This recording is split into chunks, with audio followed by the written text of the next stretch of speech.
చూచినప్పుడు సంకెళ్ళతో బంధించిన తమ దేహమంత గాయాలతో నిండిగా పాడి కీర్తించి పౌలు శీలాలు కొనియాడ పాడి కీర్తించి పౌలు శీలాలు కొనియాడ లోకంతము కలుగలేదా ఓ భక్తుడా సంకెళ్ళు విడిపోలేదా భూకంపము కలుగలేదా ఓ భక్తుడా సంకెళ్ళు విడిపోలేదా ఆస్తి అంతా పోయినా తన దేహమంతా పురుగులతో నిండినా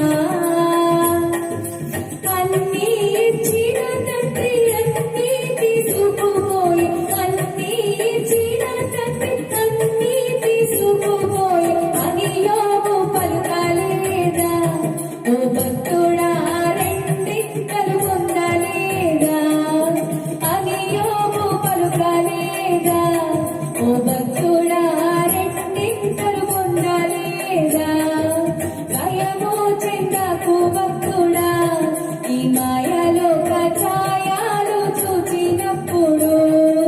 భయము చెందకు నీవు దిగులు చెందకు నీవు భయము చెందకు నీవు దిగులు చెందకు నీవు జీవం ఇచ్చిన ఏమో ఉన్నాడు ఓ భక్తుడా ప్రాణం పెట్టిన యేసయ్యున్నాడు జీవం ఇచ్చిన ఏమో ఉన్నాడు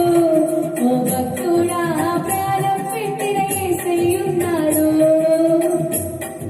పరిస్థితులు ఏవైనను అది రోగమైనను ఏమైనను బెదిరింపులైనను ఇంకా ఏది ఏమైనను పాపముతో లోపముతో నువ్వు కాంప్రమైజ్ అవ్వద్దు దైవిక రోషము కలిగి నువ్వు జీవించాలని దేవుడు ఆశపడుతున్నాడు అట్టి విధంగా నువ్వు జీవించినట్లయితే యోగు దేవుడే శద్రకు మేషకు అబేద్నెగోల దేవుడే పౌలు సీలల దేవుడే యోసేపు దేవుడే నీ దేవుడు కనుక ఆయన నిన్ను తప్పించటకు సమర్థుడు అర్హుడై ఉన్నాడు హల్లెలూయా. May God bless you.